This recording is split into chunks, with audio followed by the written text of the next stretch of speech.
tout le monde, moi c'est Floriane. Et moi c'est Morgane, et bienvenue sur notre podcast Talk and Tell.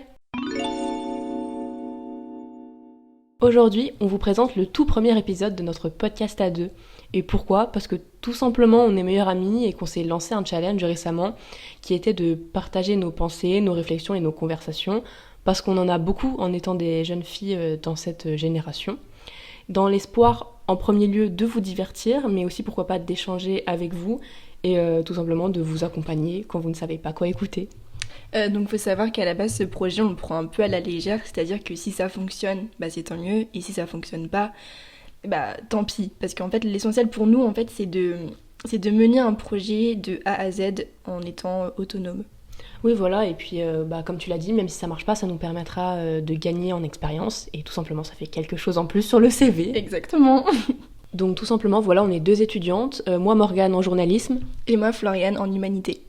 Et aujourd'hui, pour le premier épisode, on avait décidé de vous parler un peu de l'histoire de notre amitié, comment on s'est rencontrés, qu'est-ce qui a fait qu'on est devenus meilleures amies, un peu comment on a évolué dans la vie pour que tout simplement vous appreniez à nous connaître et savoir un petit peu qui c'est qui vous parle. Donc je vais prendre la parole et comment est-ce qu'on s'est rencontrés ? Comment Floriane et Morgane sont devenues meilleures amies ? Donc moi, dans mes souvenirs, je me souviens que tout a commencé en maternelle, je sais plus. Moyenne section de maternelle, oui, exact. Je crois que c'est, moyenne section, on avait quoi, 6 ans 5 ans. Moins que ça, 4, 5. 5 peut-être. 4, 5, purée. 5, ouais. J'ai vraiment pas, j'ai pas la notion de tout ça. Et je crois que c'était à une rentrée. Oui. J'ai aucun souvenir, meuf. Moi, je me rappelle juste t'avoir vu à une table à la rentrée, et t'étais avec une autre fille de notre classe, une ancienne fille de notre classe, et je suis juste venue vers la table, genre parce que voilà, c'est à rentrer, personne se connaît. Je suis venue à la table pour jouer avec vous et vous étiez là et c'est comme ça que ça a commencé. Ouais, je crois qu'il y a un truc comme ça, mais c'est hyper flou parce qu'en fait, moi, j'ai pas des souvenirs très positifs de l'école. J'ai plus des... On va pas appeler ça des traumas parce que c'est peut-être un peu fort, mais moi, je me faisais grave bully à l'école. Du coup, la grosse misquine. Mais du coup, j'ai pas le souvenir très clair de comment j'ai rencontré Morgane. Je sais juste qu'on a très vite, très bien matché. Et qu'on a commencé à aussi très vite s'inviter chez l'une et chez l'autre pour faire des soirées pyjama. Je vous jure, à 6 ans, faire des soirées pyjama, c'est un banger ultime. J'avais l'impression d'être une adolescente.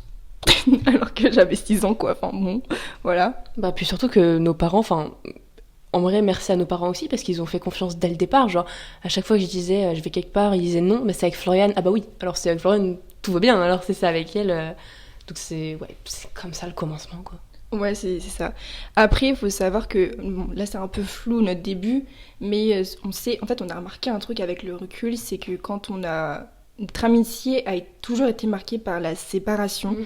On a toujours eu des problèmes avec d'autres petites filles, c'est-à-dire que il y en avait toujours une pour nous séparer ou pour créer des histoires, et du coup on n'arrivait pas avec les 2 meilleures amies de l'école élémentaire. Enfin, tu vois ce que je veux dire ? Oui, c'est ça. Au départ, c'était les gens qui nous ont séparés, donc notamment d'autres personnes. Et après, ça a été les circonstances. Enfin, l'école nous a séparés parce que déjà, on n'était plus dans la même classe. Ça a commencé par les gens. Après, ça a commencé par ne plus être dans la même classe. Et après, carrément, ça s'est terminé dans ne plus être dans le même établissement au collège, ni au lycée d'ailleurs, ni dans les études supérieures d'ailleurs.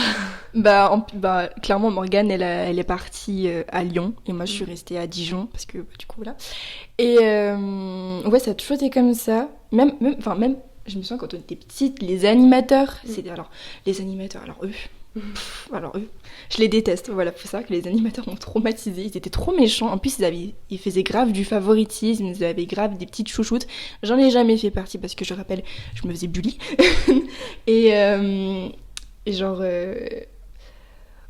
Même les animateurs nous séparaient, même dans nos classes, quand on était dans la même classe, quand on avait la chance d'enfin être dans la même classe, on nous séparait de table.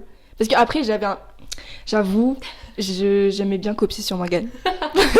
J'adorais la copier. J'ai toujours adoré copier sur les gens, en vrai. Voilà, je me rends compte qu'il y avait un mec, je me souviens, il mettait des classeurs entre lui et moi pour pas que je le copie pendant les contrôles. Je me souviens, attends, j'ai encore une anecdote, c'est qu'un jour, j'étais en plein petit contrôle, je crois que j'étais en CM1, et j'arrivais pas à faire mon contrôle d'histoire-géographie. Et j'ai pété un câble, parce que je pétais des colères un peu comme ça.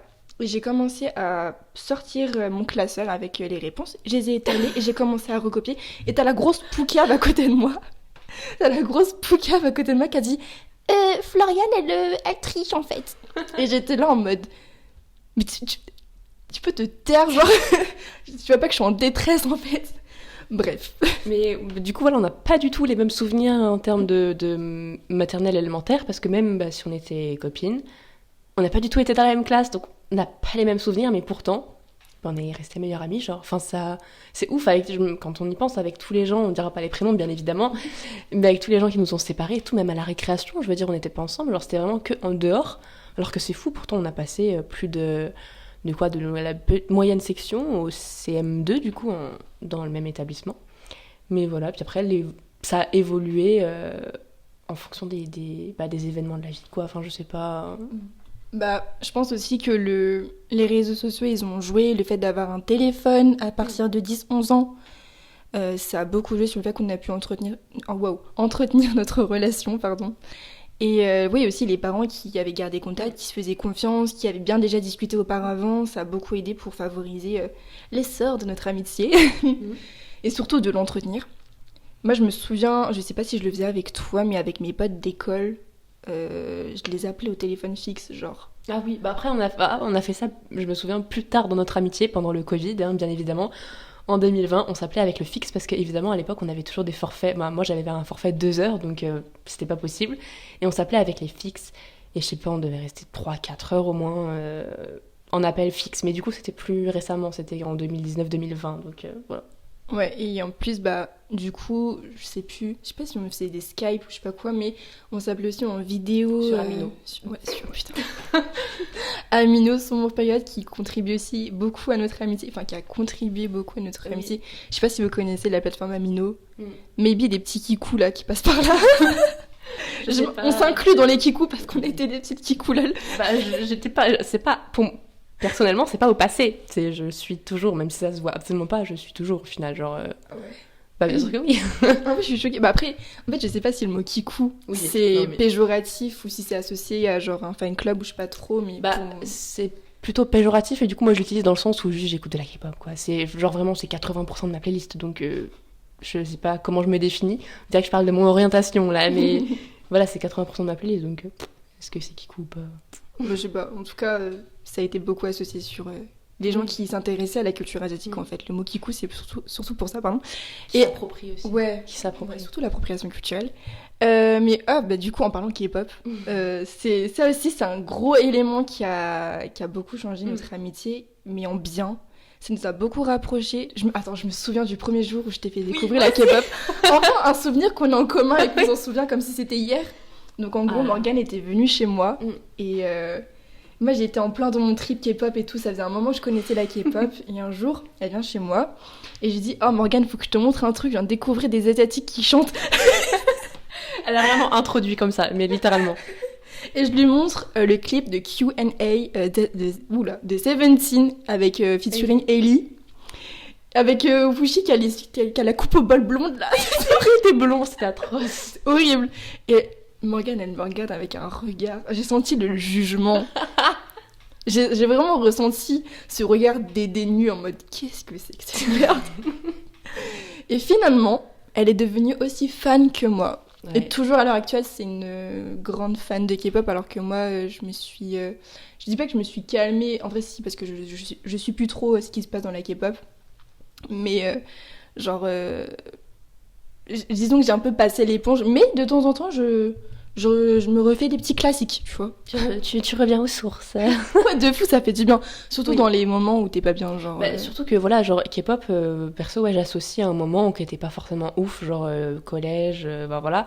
Et donc, en fait, à chaque fois qu'on y revient, et ça fait du bien. C'est vraiment ça, c'est vraiment un retour aux sources, et ça fait du bien, et ça rappelle une belle époque au final, parce que c'est une époque qui nous a rapprochés, et qu'on a kiffé, et je me rappelle, on se voyait vraiment hyper souvent, genre, je me rappelle, on a fait des vacances où...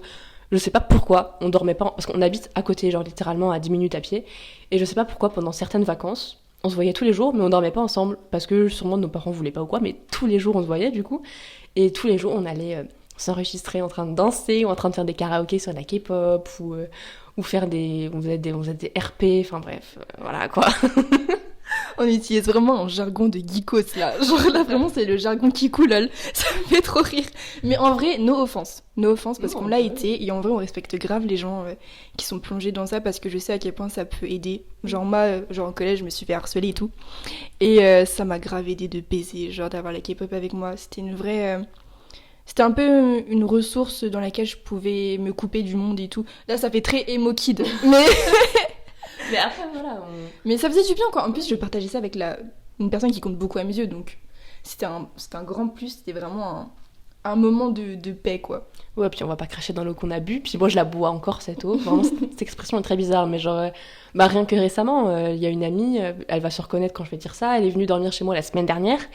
Et ben elle a acheté des albums de 80s et on a fait un unboxing ensemble, genre à 23h. Et on était là à pull-up, à sortir nos photocards de nos bias. Genre, enfin bref, voilà, donc j'y suis encore, quoi. Ouais. Et ouais, c'était une belle époque et tout. En fait, ça... Parce qu'en fait, j'ai l'impression qu'on associe la K-pop beaucoup au période collège. Et en fait, le collège, c'est ça le truc un peu complexe dans le truc, c'est que la K-pop c'est tellement beau, c'est tellement mignon et tout, et à côté tu vis ça, tu t'écoutes ça dans des moments durs au collège où t'es pas bien, t'es peut-être mal entouré, tu tombes sur des mauvaises personnes et tout, et genre c'était ça c'était grave chelou comme mood, mais en vrai ça fait que j'ai grave des bons souvenirs et des... je sais pas comment expliquer, genre c'est des... Juste, c'est trop bien. Juste, voilà. Kiffez les trucs que vous aimez, faites des choses que vous aimez. Moi, je sais que la K-pop, on m'a tellement craché à la gueule. On m'a tellement dit, c'est trop de la merde. C'est vraiment un truc de kikou. Oui. Genre, vraiment, en plus, il y avait vraiment des gens dans la cour qui venaient vers moi qui me disaient, t'écoutes de la K-pop? Shame on you. Ouais. Et j'étais là en mode, mais dans 10 ans, ça va être un banger. Même pas, dans 3 ans, les gens vont tous s'y mettre et genre... Vous allez tous kiffer, vous allez danser sur des TikTok avec de la K-pop, reprendre des mouvements de danse de K-pop. Sans le savoir, alors que vous avez craché dessus, genre. Mais du coup, je sais vous, là. Mais ouais, après, c'est vrai que tu disais, la K-pop, c'est un truc mignon et tout, qu'on écoute un peu dans des moments dark. Mais au final, genre, c'est vraiment associé à ça, à mignon, à enfantin, à gamin, alors que pas du tout. Mais genre, effectivement, de l'extérieur, je peux totalement comprendre, bien évidemment. Ceux qui s'intéressent pas, je peux comprendre. Mais quand tu t'intéresses, au final, c'est un monde...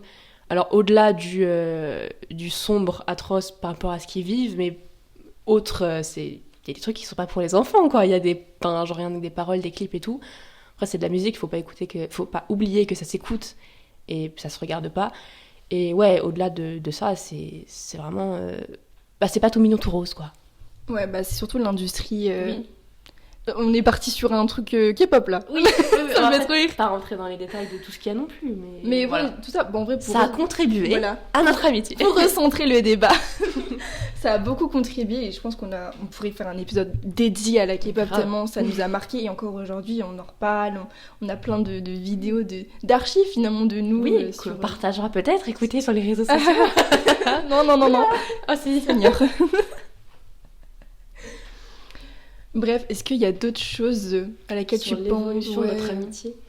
Après, là, du coup, elle a beaucoup... En fait, elle a énormément évolué au fil des années. Et là, elle a encore beaucoup changé, vu que le step qui vient d'arriver, c'est tout simplement les études supérieures. Tout simplement parce que le fait de... déjà encore d'être séparé par l'université, mais l'étape en plus, la difficulté en plus, entre guillemets, c'est que je suis partie vivre toute seule à Lyon pour mes études de journalisme, parce qu'il n'y a pas d'autre école en fait plus proche que ça autour de Dijon. Donc c'était une autre étape au final dans notre amitié et qui fait que je sais pas si elle s'est renforcée encore grâce à ça, mais au final ça n'a pas changé. Genre, ça change rien, c'est toutes les épreuves de la vie n'ont rien changé, mais jamais, genre never. Mais en fait, c'est surtout qu'on a été hyper habitués à la distance dès le début. Oui. Et que ça n'a jamais représenté un frein. Et vu qu'on s'est construit autour de cette séparation, et le passage des études supérieures dans le fait que tu ailles dans une autre ville, ça nous a rien changé. Parce que déjà, en fait, à la base, même en étant... même si on habite à 10 minutes, on se voyait tout le temps l'été, déjà de base, ou même pendant juste les vacances scolaires. Et ça nous suffisait simplement. Et en fait, ça nous a appris que, en fait, l'amitié, c'est surtout la qualité plutôt que la quantité. La quantité, oui, mais aussi C'est surtout loin des yeux, près du cœur, quoi. Oh, moi j'avais une autre expression, c'était plus, on me l'a dit ce matin en plus, c'est bien, enfin c'est être séparé pour mieux se retrouver en gros. Et c'est clairement ça, genre au final être séparé, bah ça nous permet de nous retrouver encore mieux et encore, voilà, encore plus s'aimer, ou je sais pas. Ouais, totalement. Et puis, qu'est-ce que je voulais dire, c'est aussi, genre, la séparation, ça nous apprend aussi à retrouver notre autonomie à nous-mêmes. Enfin, c'est-à-dire qu'on n'est pas en symbiose tout le temps, genre. Il y a pas de dépendance en mode je suis au fond du trou quand elle est pas là, genre ouais c'est ça, c'est la dépendance. Mais oui, c'est ça. En fait, nous on a appris justement en fait, on est ensemble, on est quelqu'un au final, et séparés, on redevient nous-mêmes. En fait, enfin, je sais pas comment dire ça, ça va devenir un peu deep là, mais genre on est des êtres humains à part entière, et faut pas se perdre dans des relations trop fusionnelles, voilà. Ouais, c'est ça. Après, je sais pas ce qu'on peut dire de plus sur notre amitié. On a déjà dit pas mal de choses. Est-ce que on ferait pas une petite conclusion, voilà, parce qu'on est déjà à plus de 15 minutes de podcast. Ouais. En vrai, qu'est-ce qu'on peut sur ces conclusions ? En vrai, si vous avez des problèmes avec vos amis, si ça va pas au bout d'un moment avec une certaine personne, faut en parler, faut essayer d'amorcer les choses avec la personne, en plus si vous y tenez. Si vous aussi, vous avez été toujours séparé d'une personne que vous aimez beaucoup, sachez que c'est pas grave, et que justement ça va vous apprendre les valeurs en fait d'une bonne amitié, d'une amitié saine. Puis on le dit souvent, mais c'est réel, et après on l'apprend avec le temps, mais la communication. Les copains, la communication, c'est mieux en fait, c'est parce que tout est dit, tout est clair, il n'y a pas de secret ou quoi, donc on le dit souvent, mais c'est que des mots, mais il faut y croire. Ouais, c'est vrai. Par contre, ça vient de me faire émerger un souvenir de la rare fois où on s'est embrouillé, genre. C'était encore sur Amino. Ah oui. Attends, il faut que je raconte parce que c'est énorme. Alors, je sais plus trop. En fait, je sais même plus c'était quoi le bif. Aucune idée. Je me souviens juste que... attendez. Comment on dit ? En gros, avec Morgane, on était en froid pour un... Ah, je crois... non, tu t'étais mis en couple avec un mec et j'étais pas d'accord. Oui. Mais pas en mode toxique. Oh, c'est pas bien, t'as pas dans son couple, patati patati. Qu'en fait, elle était avec un mec qu'elle avait jamais rencontré. Oui. Et... Oh là là. Non, mais en vrai, on l'a tout déjà fait. Il y a pas de jugement ici. Oui, un mec virtuel, quoi. Enfin, genre une personne qui existait réellement, mais que par virtuel, que je n'avais jamais rencontré. Et c'est surtout qu'en plus, elle avait menti parce qu'en fait, c'était une fille et c'était pas un mec. Ah oui. Oh là là, mais oui. C'était fait passer pour... Enfin, la personne s'était fait passer pour un mec, alors qu'en fait, c'était une fille. Genre, elle avait dit expérience sociale, je sais pas quoi, nanana. Je sais pas, puis elle m'avait donné un faux prénom et tout, enfin, rien n'était vrai. Et fausse photo aussi, c'était pas lui sur la photo. Ouais. Enfin, bref. Et moi, en fait, j'avais senti la merde parce que moi, je suis assez intuitive et je sens qu'il y a des trucs qui vont pas. Genre, je le sais, au plus profond de mon âme. Bref. Et du coup, moi, gars, je lui en parle et tout. Elle me dit, bon, je suis en couple et tout, patati patater. Et je suis là en mode, ah, ça pue du cul ton histoire. Et elle me dit, mais comment ça, t'es pas contente pour moi, t'es censée être ma meilleure amie, t'es censée être contente pour moi, patati patater. Et du coup, on était un peu en France, on voyait plus trop de messages. Et moi, en fait, de là, j'ai commencé à créer un compte mec. Attendez. J'ai commencé à créer un compte mec, pour parler avec Morgane et faire le pigeon voyageur entre moi-même et Morgane. Mais en gros, le mec que j'avais créé s'appelait Asshole. Oui, effectivement. Déjà, ça veut dire connard. Comment t'as pu faire confiance à un mec avec un pseudo comme ça, genre Asshole. Bref. Et je faisais le pigeon voyageur entre moi-même. Rendez-vous bien compte de la singerie de moi-même. Genre, je me parlais à moi-même. Et Morgane. Et en fait, j'ai réussi à débunker le problème parce que je nous ai réconciliés. Ouais. Genre, le mec fictif que j'ai créé, il nous a réconciliés. En fait, je me suis réconciliée moi-même, grâce à moi-même, avec Morgane. Et en fait, moi, je culpabilisais grave d'avoir fait ça parce que, genre, c'était pas honnête, tu vois. Du coup, je t'ai dit, Morgane, faut que je t'avoue un truc. Tu vois, à Saul, en fait, c'est moi. Et sauf que je lui ai dit, je le savais depuis longtemps. Quoi ? Tu savais ? Parce que je t'avais dit que, en fait, ton profil sur Amino, ton toi et ton faux toi, ils étaient trop similaires. Genre, la typographie était la même, les photos étaient les mêmes, placées au même endroit, et je savais que c'était toi. Alors, pas sur le moment, pas mode, je crois que c'était un vrai mec. Mais après, quand on a grandi et tout, on a laissé un peu Amino de côté, enfin, quelques mois et tout. Et quand je suis retournée... Enfin, quand j'ai découvert ça, entre guillemets, c'est venu après. Genre, sur le moment, je savais pas du tout que c'était toi. Mais après, c'est elle, quoi. Enfin, ok, bon, bah... Et toi, tu m'as avoué ça, je me rappelle le jour où tu m'as avoué ça, mais j'ai cru que t'allais m'avouer que tu avais tué quelqu'un ou un truc comme ça, t'étais là, oh, bon, je suis désolée et tout, mais bon, je sais pas si notre amitié, elle va passer là au-dessus et tout. J'étais en mode, mais qu'est-ce qu'elle a fait? Non, non, juste, elle avait écrit un faux compte, j'étais en mode, ah bah, ok, bah, c'est bien, c'est cool. Enfin, vraiment, j'ai réagi comme ça, j'étais en mode, bon, bah, ok, enfin, On est réconciliés. il y a pas de soussailles, genre, mais voilà, c'était drôle. Mais j'étais trop choquée qu'elle réagisse bien et tout parce que tu vois, c'est un peu chelou de faire des coups comme ça, genre. Mais en vrai, c'était grave une preuve d'amour. Exactement, j'allais Genre, le dire. Vraiment, genre, ce qu'une personne est prête à faire pour vous récupérer, c'est moi en fait. Moi, quand j'aime les gens, je suis capable de faire des singeries. Hein. C'est l'homme de la relation, et il y a une Floriane dans la vie. C'est l'homme de la relation. Je suis un homme capable en fait. Exact, voilà, j'allais le dire. Bref. Mais bon, on peut finir là-dessus, et puis... Ouais. Sur une jolie petite anecdote, je sais pas si toi t'en as.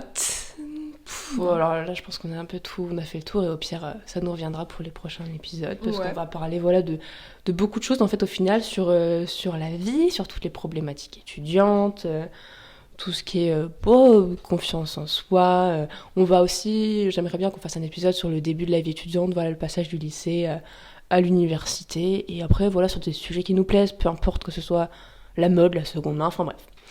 On a plein de projets. On espère qu'on y arrivera. On va miser sur la régularité quand même. Je pense que c'est ce qui va nous tenir. Alors on va pas donner de date, enfin de période, voilà, parce qu'on sait pas exactement, sachant que on habite loin. Ouais. Mais voilà, c'est tout. C'est compliqué de se voir, mais ça se fera. En vrai, c'est. Ouais, bon, bref, j'ai rien à dire. Mais ouais, ça se fera. Et comme on l'a déjà dit plus tôt, on le fait pour nous avant tout. Et faites aussi les choses pour vous. Ouais. C'est important. Genre, même si vous avez peur, faites-le pour vous par pitié. Genre. Mais c'est vrai que là, alors, on a galéré à commencer à enregistrer, mais au final, on est lancé. Et genre là, quand on est en train de parler, je me dis, waouh, on a fait un big step, genre, ce qu'on a créé de A à Z, vraiment tout de zéro, le logo, le nom, le concept, tout de A à Z, quoi. Et je me dis, waouh, là, on a fait un big step, on a enregistré.